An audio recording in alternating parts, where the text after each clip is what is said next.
le profil persévérant. Donc, si vous vous souvenez, ce sont des gens qui sont dévoués, des gens sur qui on peut compter, des gens qui ont des opinions fortes. C'est vraiment les gens solides de l'Église, de la paroisse, de l'entreprise. Premier degré de stress, cette personne va se focaliser sur ce qui ne va pas. C'est-à-dire, elle va oublier tout ce qui va bien et il n'y a que ce qui ne va pas qui va. Elle va voir que ça, que ça. Et elle risque de poser des questions compliquées. Quand tu m'as parlé de. Bon, il faut que j'invente un texte. Quand tu m'as parlé du filioque la dernière fois, tu avais bien compris que c'était une question qui concernait davantage les églises catholiques et orthodoxes. Tu en as bien eu conscience. Ah, bon, je commence à poser des questions compliquées alors que la personne en face de moi, simplement, elle m'a dit Pasteur, qu'est-ce que c'est que le filioque? J'ai vu ça dans un article, je ne sais pas ce que c'est. Et moi, je me sens sous stress et je vais commencer à lui dire des choses qui vont. Mes questions vont plus la troubler alors qu'elle demandait une réponse simple, quoi. Si cette personne ne sort pas de son stress, elle risque de passer au deuxième degré et ce qu'on appelle partir en croisade, c'est-à-dire chercher à imposer ses convictions. Elle risque d'être imbue d'elle-même. Et moi, je suis le pasteur quand même. Si je te dis ça, il faut me croire. Moi, j'ai fait des études de théologie, voyons. Vous voyez, là, je rentre dans une colère vertueuse, hein. Je commence à être imbu de moi-même. Et le risque, c'est d'attaquer verbalement les personnes qui ne partagent pas mes convictions. Donc voilà les séquences de stress de la personne en phase persévérante. La personne empathique, c'est une personne chaleureuse, vous vous souvenez, très sensible, etc. Premier degré de stress, elle va se suradapter aux autres. Donc elle va vouloir être gentille. Elle va pas oser dire non. Elle manquera de fermeté dans ses décisions. Si le stress augmente, cette personne va faire des erreurs, comme on dit souvent, des erreurs stupides, c'est-à-dire des erreurs qu'elle ne ferait pas en temps normal. Elle va manquer d'assertivité. Le mot assertivité vient du mot américain assertiveness, c'est affirmation de soi, on pourrait dire en français, hein. Donc elle va manquer d'affirmation de soi, elle va avoir des doutes sur elle, et finalement elle va inviter la critique parce que comme elle va être dans une position de faiblesse, eh bien, les autres auront tendance à la critiquer.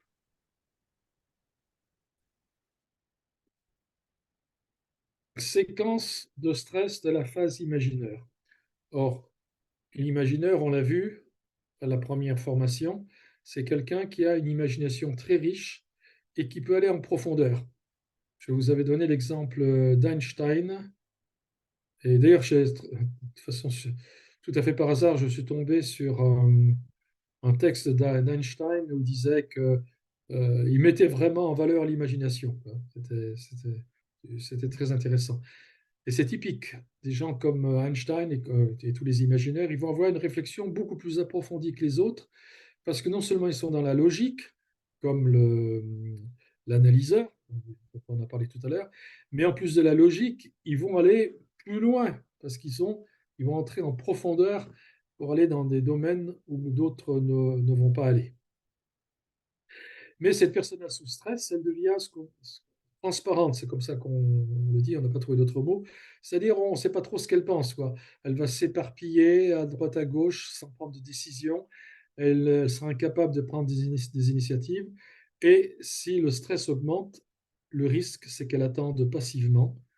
Elle rentre dans le retrait, elle ne bouge plus, on ne sait pas ce qu'elle fait, elle ne réagit pas. Et si elle a commencé les projets, eh bien, elle ne les termine pas.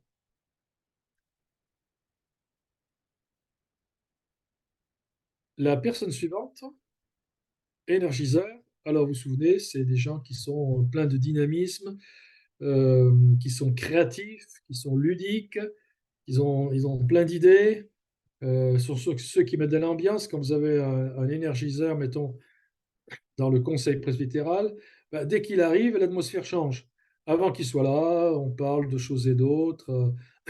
Il y a le train-train. Et puis, quelqu'un qui est vraiment énergiseur, quand il arrive, alors, comment ça va? Et toi, là, la dernière fois, là, tu m'as dit que, je sais pas, tu voulais faire un marathon. Comment ça s'est passé? Bon, tout de suite, ils mettent de l'énergie dans le groupe.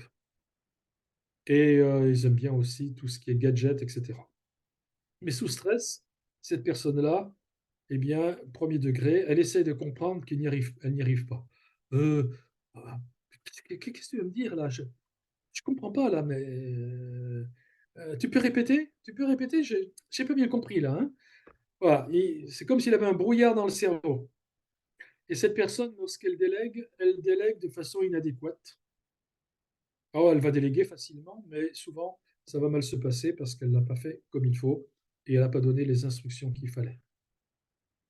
Bon, bah, tu t'occupes de la louange dimanche, hein? Hop, voilà. Oui, d'accord. Ou tu t'occupes de la liturgie. OK. Mais la personne à qui elle a dit ça, n'a jamais fait de liturgie de sa vie. Elle ne sait pas quand on met la repentance, quand on met la louange, quand on met euh, le pardon. Bon, voilà. On ne lui a pas dit, mais on lui a délégué. Mais la personne qui a délégué, qui était un énergiseur, elle n'a pas donné les instructions qu'il fallait. C'est le premier degré. Deuxième degré, cette personne risque de blâmer. Elle va devenir négative et se plaindre. Elle va faire des oui, mais. Alors, vous connaissez ça, des gens qui disent toujours oui, mais. Ce sont peut-être des énergiseurs sous stress. Et elle va critiquer, blâmer, critiquer les choses, les situations, les autres. Ouais, mais ça va pas. Ah, puis ça va pas dans l'église. Ah, puis regarde, les cultes le dimanche matin. Euh, la louange est mal faite. On ne sait pas quand il faut se lever, quand il faut s'asseoir. Ben, voilà, elle va critiquer, critiquer, critiquer. Parce qu'elle est sous stress. Et dès elle sort de son stress, eh bien, elle, euh, elle va redevenir positive. Et enfin, le dernier, c'est le promoteur. Alors, on l'a vu que ce sont des gens qui ont plein d'initiatives, qui aiment les défis, qui aiment prendre des initiatives, etc. Et premier degré du stress, le promoteur attend des autres qu'il se débrouille tout seul. Quand on vient lui demander de l'aide, je vais reprendre l'exemple de tout à l'heure. Euh, le pasteur énergiseur a demandé à quelqu'un de s'occuper de la liturgie du dimanche suivant.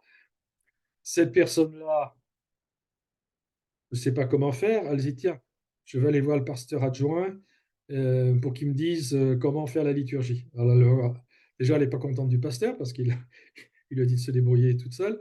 Ah, et maintenant, elle va voir le pasteur adjoint. Et manque de chance, le pasteur adjoint est plutôt de type promoteur.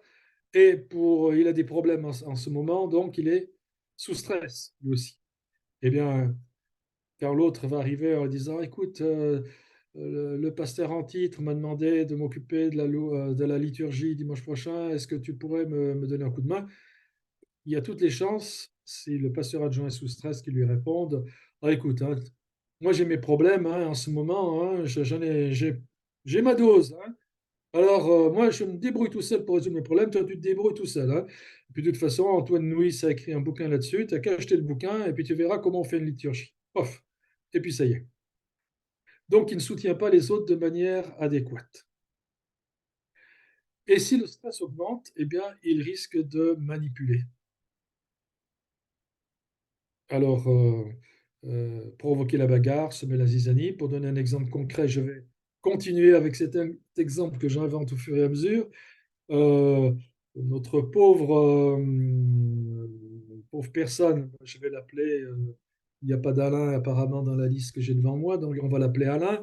Donc Alain, le pasteur, on va l'appeler Roger. Euh, et donc le-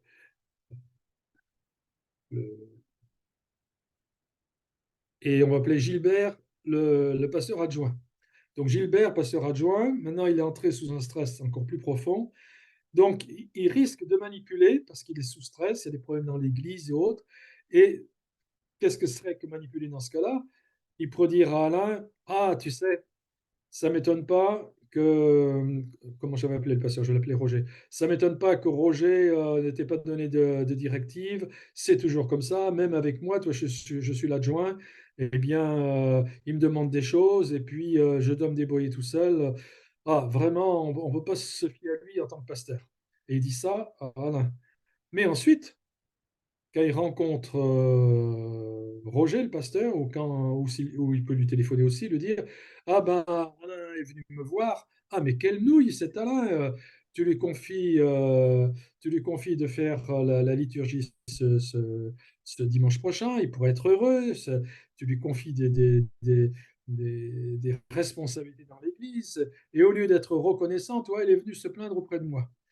Et voyez comment il sème la zizanie. Ça paraît caricatural comme ça. J'ai inventé les exemples au fur et à mesure, mais je peux vous dire que j'ai connu ce genre de situation. Je ne sais pas si je l'avais raconté la dernière fois, mais j'ai connu une situation professionnelle où un de mes collaborateurs avait créé la zizanie entre le président et puis un autre de mes collaborateurs, quoi. En disant à chacun des choses contradictoires et en allant et en faisant ce que je viens de faire, quoi. Donc voilà, nous avons vu les 6 profils avec les séquences de stress, premier et deuxième degré. Alors, maintenant, ce qui est important, c'est de voir comment T.B. Keller dit qu'il faut faire pour aider les gens à sortir de leur stress. Lorsque nos besoins psychologiques sont satisfaits positivement, nous sommes alors en mesure de gérer le stress. Cela nous permet d'avoir l'énergie nécessaire pour passer à des étages. Je ne vois pas la fin de la phrase, mais en tout cas, ça va nous permettre de retrouver notre énergie et de sortir de ce stress. Donc, la cause principale du stress est le manque de satisfaction des besoins psychologiques, toujours d'après T.B. Keller. D'abord de la phase, c'est ce qu'on vient de voir, puis de la base, c'est les différentes, puis les phases vécues. Bon, là, on laisse la fin, c'est trop compliqué. Mais voilà, donc, si je satisfais mes besoins psychologiques, je vais pouvoir sortir de ce stress. Mais alors, quels sont les besoins psychologiques? Et T.B. Keller en a identifié 8, et nous allons les voir au fur et à mesure. Alors, si je suis analyseur, mon besoin psychologique positif, c'est d'être reconnu pour mon travail. Alors, savoir que la qualité et la quantité de notre travail sont reconnues. Autrement dit, si je suis dans une navette spatiale, je suis analyseur, je commence à être sous stress, et les autres vont le voir parce que je ne délègue pas, je commence à surcontrôler les autres, etc. Leur responsabilité à eux, c'est de me dire, écoute, tu es notre capitaine, et ce que nous apprécions chez toi, c'est ta clarté de pensée, c'est la manière dont tu mènes cette mission. Nous sommes sûrs qu'avec les compétences que tu es là, tout va bien se passer. Le capitaine de la mission, ça va l'aider à sortir de son stress, parce qu'il a été reconnu pour son travail. Il faut peu de choses quelquefois pour augmenter le stress de quelqu'un ou pour le diminuer. Et si je trouve les bons mots, je vais diminuer le stress de la personne qui est en face de moi. Si la personne ne reçoit pas cette reconnaissance positive, soit qu'elle se la donne à elle-même, parce qu'on peut aussi se dire, ouais, super, j'ai bien bossé, super, j'ai vraiment manifesté toutes mes compétences sur ce dossier, je suis au top, je peux me le dire à moi-même, hein, voilà. Sauf que quand je suis sous stress, le risque, c'est que j'oublie de me dire ces bonnes choses, et à ce moment-là, je risque de critiquer le manque de compétences des autres et, ce qu'on a vu tout à l'heure, ne plus déléguer, surcontrôler. Donc, la bonne façon, reconnaissance du travail. La deuxième chose qui va aider quelqu'un qui est analyseur à sortir de son stress, c'est la structuration du temps. Avoir des jalons, planifier notre journée, etc. Je me souviens une fois, je travaillais à la Fédération protestante de France, j'étais secrétaire général, et à un moment donné, il y a eu un huis clos, parce qu'il fallait élire le nouveau président. Donc je suis sorti, je savais que ça allait durer au moins 1 heure, et 1 heure est passée, et le conseil n'avait toujours pas élu le nouveau président. Et donc, j'entrais sous stress, parce qu'il y avait 3 candidats, et je savais que ça allait impacter mon avenir de collaboration, quoi, puisque j'étais secrétaire général. Et je me souviens d'avoir commencé à structurer, à allumer l'ordinateur, à structurer les choses, à ranger, etc., etc. Il fallait que je fasse quelque chose et que je structure. Alors, ce n'était pas tellement le temps, parce que là, j'étais dans l'attente, hein, mais je rangeais les dossiers, enfin, je faisais n'importe quoi. Enfin, je dis n'importe quoi dans le sens, ça n'avait rien à voir avec la situation stressante dans laquelle je me trouvais, qui était euh, qui le Conseil va-t-il élire comme président? Et j'étais parti dans plein d'autres choses. Finalement, j'aurais mieux fait d'aller boire un café avec les autres personnes qui n'assistaient pas au huis clos, et puis ça aurait été beaucoup plus sympathique.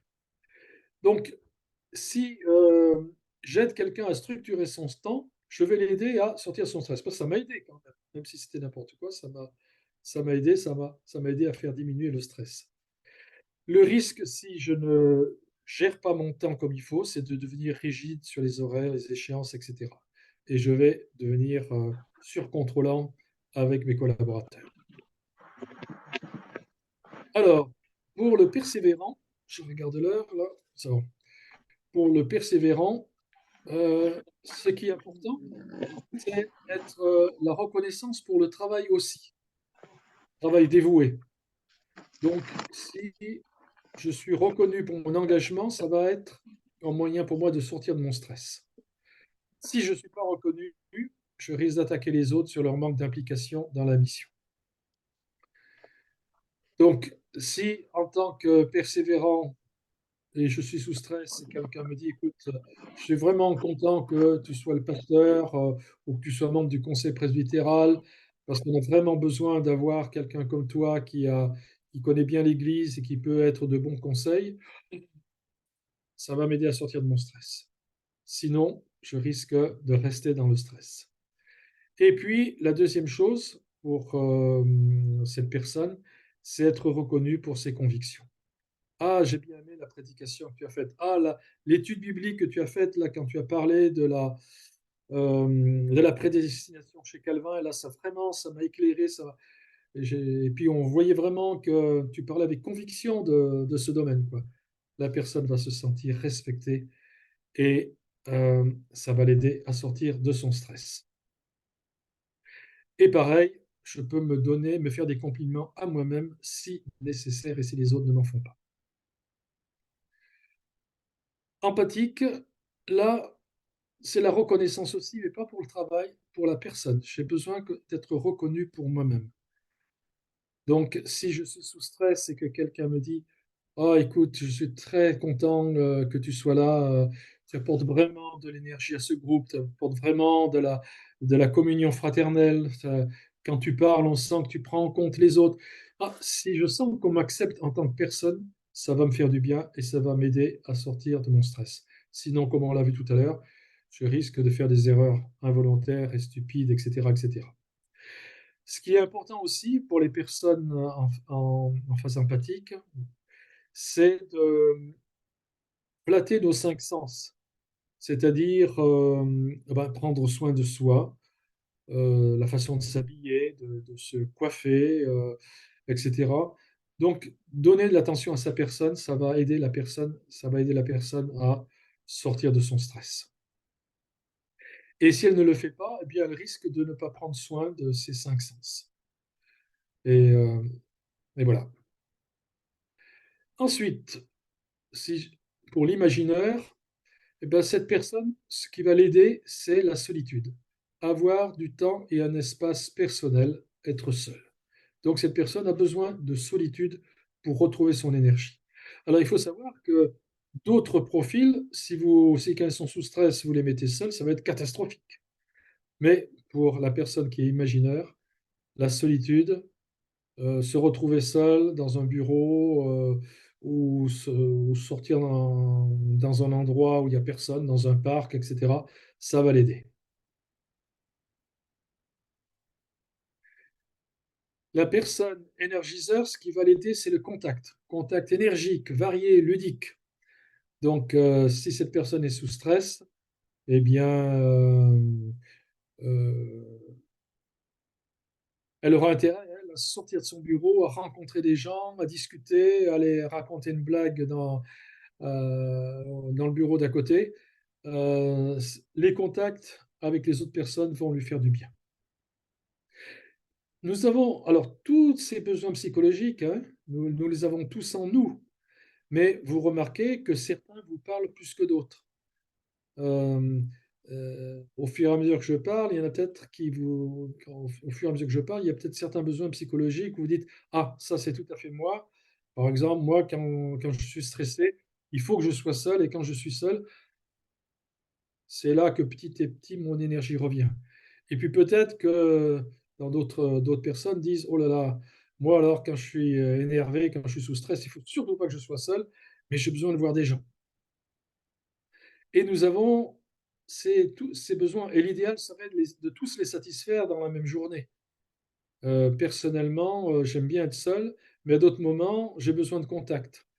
Et comme je fais souvent du télétravail, eh bien, je me force tous les jours ou presque d'aller dans un magasin.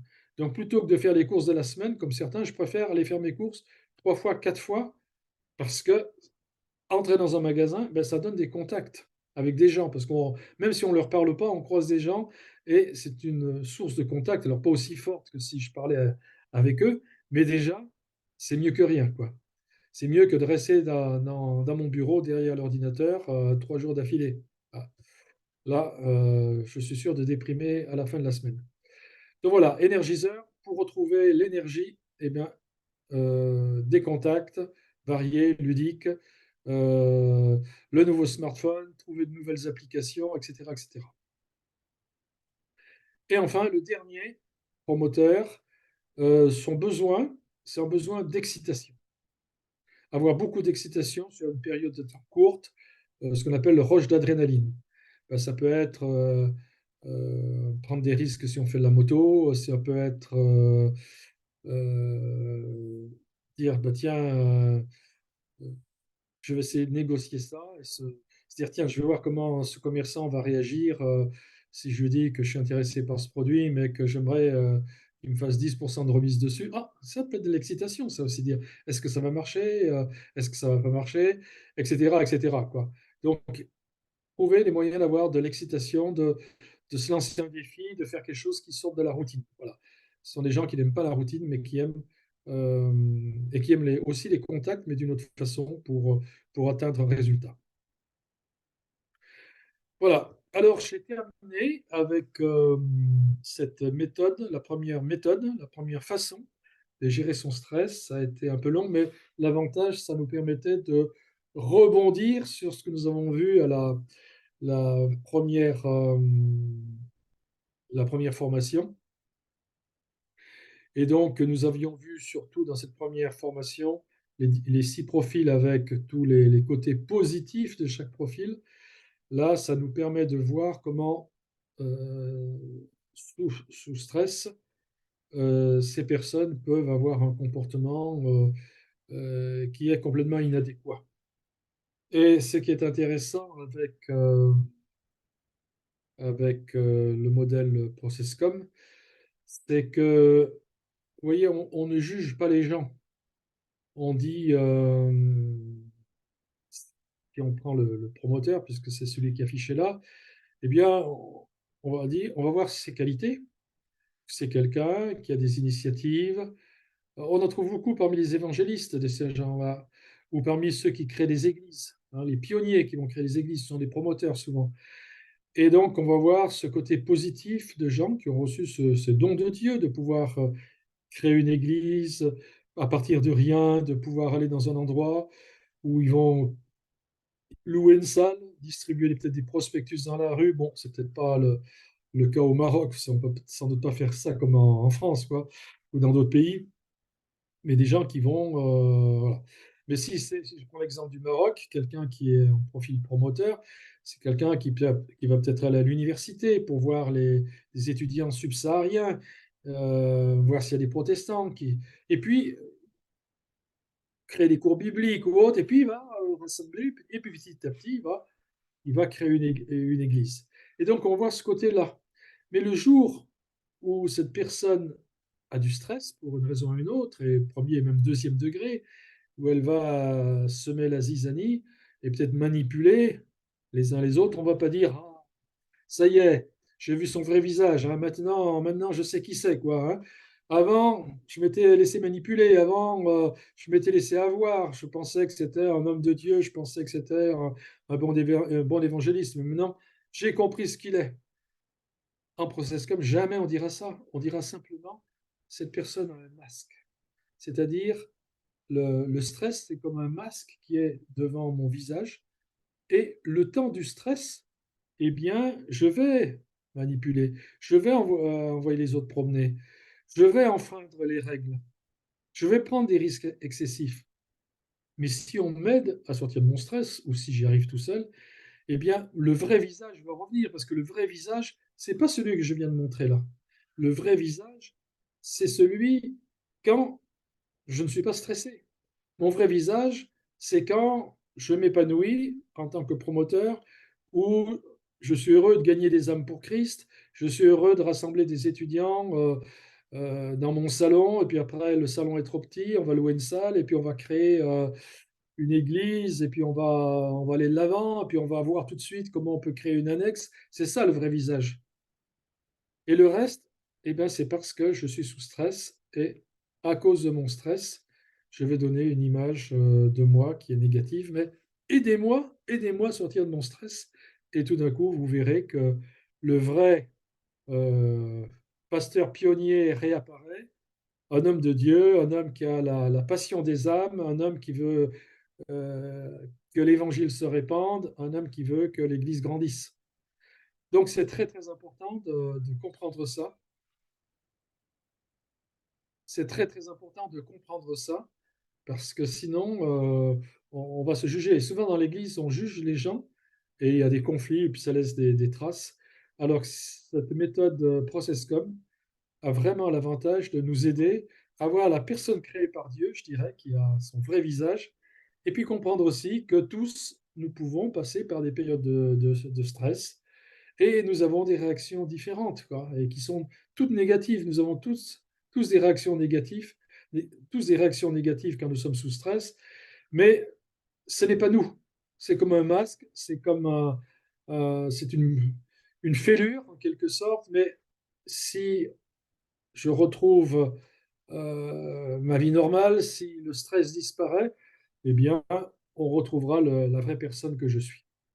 Donc, je pense que c'est très, très intéressant. Ce modèle humaniste me semble tout à fait compatible avec l'Évangile, où on ne va pas juger les autres, mais on va plutôt les aider, les accompagner quand ils ont une période difficile.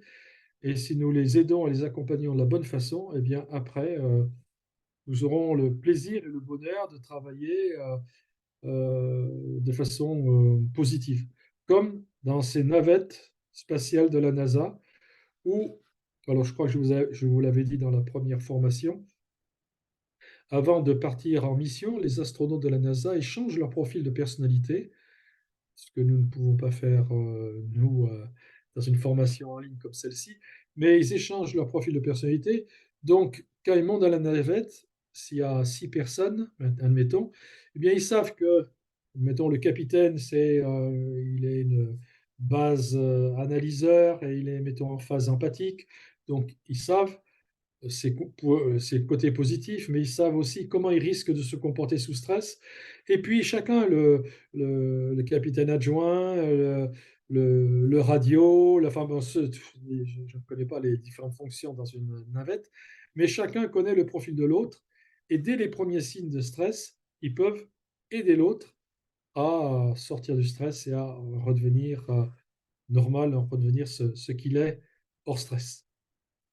Voilà, c'était euh, la première partie de cette visioconférence sur le stress où nous avons vu comment la NASA euh, a trouvé les moyens de gérer le stress des astronautes lorsqu'ils sont dans une capsule spatiale. Il est 21h10, donc 20h10 chez vous, 21h10 chez moi. Donc nous allons passer à la deuxième partie, à moins qu'il y ait une question ou deux là-dessus, parce qu'après, ce serait une approche complètement différente.